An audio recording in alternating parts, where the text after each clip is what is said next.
So here we are, this is the Kukirin M4 Max, and I've wondered for quite a while, when is there going to be an updated version of the M4 Pro? Well, this seems to be it. We'll talk about the specs in a few minutes, but let's take it out of the box and have a closer look to see what it's all about. Box is quite small and it's not too heavy.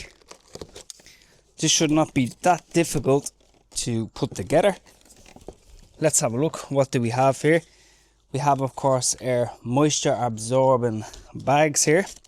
So there's not a lot in the box. So what we have here is the rear mudguard. Of course, looks totally different compared to the old M4 Pro. Looks kind of nice. Nice kind of sharp lines here. Nice kind of rear reflector. You have your standard multi-tool. I would not recommend using these. Always best to use a better quality tool because these can't strip the screws. You of course have your manual that you get with pretty much every Kukirin scooter.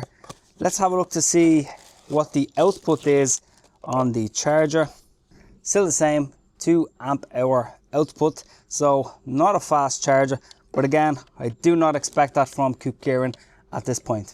So at first glance, it of course looks completely different. So let me just take it out. Okay, so be very, very careful. These were in the end of the box. This is of course to tighten your handlebars. So make sure you check your box because I've done it a few times. I left a few screws and a few nuts in the box. So yeah, just be careful.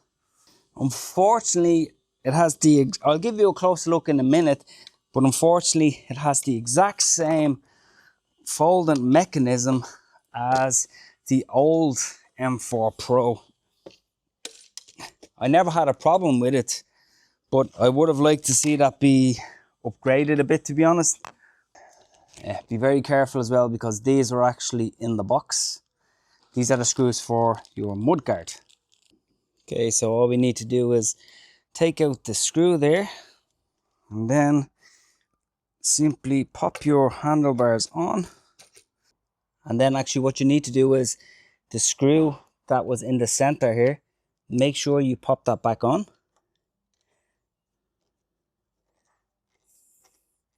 Bit of a tight space, but we'll get there. And at this point, it's always good to make sure your handlebars are 100% in line. In this bag, you get the center cap, which simply goes up here to finish it off. Then of course, this is your clamp.